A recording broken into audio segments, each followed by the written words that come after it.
Welcome to Ryan's Running Reviews in partnership with Roadrunner Sports, and today we're taking a look at the completely redesigned New Balance SuperComp Trainer V3. We're also going to take a look at last year's version to see what changed.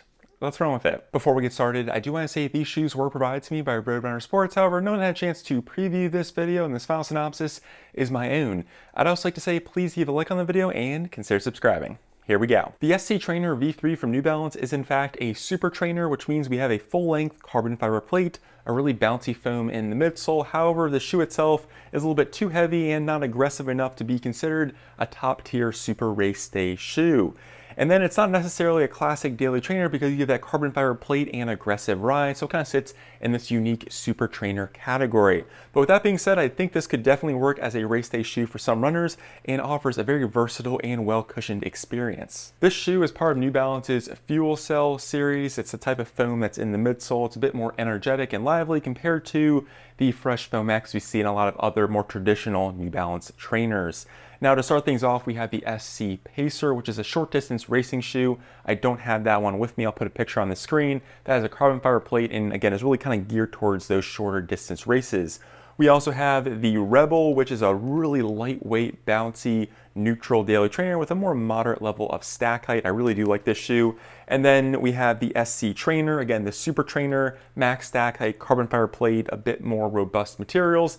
And then finally, we have the SC Elite, which is their top tier super race day shoe intended for the half and full marathon, super bouncy midsole, ton of stack height, and a really breathable and lightweight upper. I'm happy to report that the newest edition is lighter. V2 weighed 9.7 ounces and V3 comes down to 9.2, fairly respectable for the super trainer space. All the other stats are the same. They're both $180. Both have 40 millimeters in the heel and 34 in the forefoot for a 6 millimeter drop. I was hoping here on a V3 they were going to increase the stack height, maybe get us to like that 45 to 48 millimeter range. We already have a 40 millimeter stack height shoe with the Elite. I was kind of hoping the trainer would kind of push things into kind of a more crazy, fun stack height, but I guess maybe we'll have to wait for V4. Moving on to the uppers, they feel nothing alike. Here on the V3, they're calling it their Phantom Fit upper, which if you've been paying attention to New Balance shoes, that is the same name they use for both the Elite and the Rebel. However, the upper on the trainer feels nothing like those other two shoes. Starting with the material, it's a much more traditional engineered mesh, and the fit has been brought in. It feels more like the 1080, where I feel like both the Elite and the Rebel had a really wide toe box and a wide midfoot, a lot more volume there. So in my opinion, at least, they did bring it in, made it a slightly more snug experience. I did find it to still fit true to size, just won't have as much width or volume to the upper compared to the other Phantom Fit New Balance uppers. So again, it feels a little bit more like the 1080 than it does the other Phantom Fit Rebel and Elite uppers. And then if we compare it to last year, I also thought last year had a bit more volume through the midfoot and toe box, and the mesh here is a bit more breathable as well, where we went to a more traditional daily trainer upper here on the V3. Both tongues are gusseted. However, on the 3, you're gonna have a little bit more padding, a little bit more cushion compared to V2, where it was extremely thin, had that same material like the rest of the upper was made out of.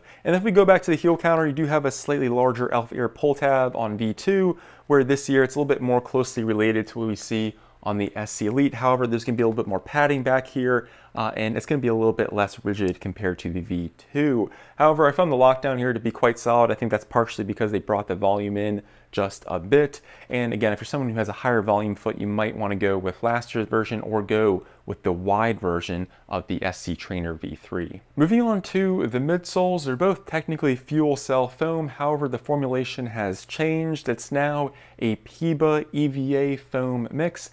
Similar to what we see on the Rebel, it gives it a really squishy, somewhat bouncy experience. We also have that full-length carbon fiber plate, which has also been redesigned. They made it a little bit lighter this year, and just by taking a look at them, you can tell they changed the geometry of the plate itself. They use something called energy arc, so the plate has some unique shaping to it that allows it to store energy in a better manner. It's very similar looking to what we see on the SC Elite. As far as the plate geometry goes, the big difference with the SC Elite is it has 100% PIBA in the midsole, making it much bouncier and springier. So that's a key difference between the two, even though they look fairly similar. But if you compare it to last year, it appears they added a few more ridges to the plate to help with energy storage. Something interesting I do want to point out is if you line up the heel sections, V2 appears to be slightly wider, whereas if you line up the forefoot sections, V3 has a slight edge. So kind of an interesting change in the overall sculpting of the midsoles. If I had to compare the two different midsoles, I do have to say I think V2 is a little bit bouncier through the heel and midfoot, falls a bit flat as you get towards the front part, and the carbon fiber plate, the overall midsole geometry and flow of this midsole does lend itself to being a slightly faster super trainer compared to the V3. However, I found the V3 to be a more versatile super trainer, worked better on those slower runs, and felt like it had more cushioning overall, which helped on those longer efforts. I know it's the same stack height, at least on paper, but I felt like I had a lot more foam under my forefoot, didn't feel as flat compared to the V2. Now, the V3 got not as bouncy compared to V2, and I do feel like the forefoot was a bit firm, back half was a bit softer. That's mainly because of the cutout down the middle, which allows the back part of the foam to expand, become a little bit squishier, but I did appreciate the nice level of energy return that it had, despite having a slightly firmer forefoot than I expected. Now, fans of the SC Elite are probably wondering, how does it feel compared to the trainer? And I will say they feel very different. The SC Elite feels much lighter and much bouncier because of that 100% PIBA midsole foam. Has a lot more spring and pop to it compared to the trainer. So I think that is the biggest difference. They do have a kind of similar geometry to them and kind of a similar, softer back half and a slightly firmer forefoot. But for the most part, I do think that the Elite has a little bit more bounce to it, and that makes sense mainly because this is the Elite Super Race Day shoe. The full-length carbon fiber plate does a great job of stabilizing this relatively soft foam, and for being a highly cushioned super trainer, I didn't find it to be squirrely at all, and in fact, it feels a bit more stable compared to the Elite and the V2.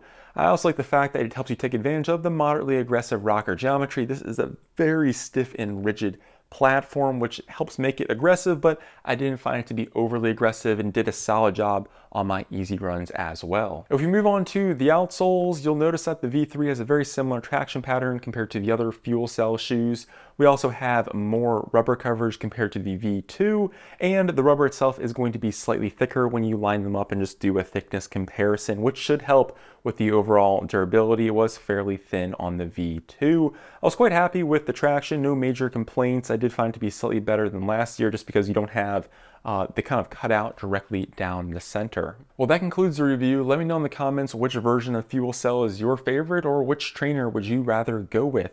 I would love to hear from you. I'm Ryan from Ryan's Running Reviews, and I'll catch you guys on the next one. Thanks.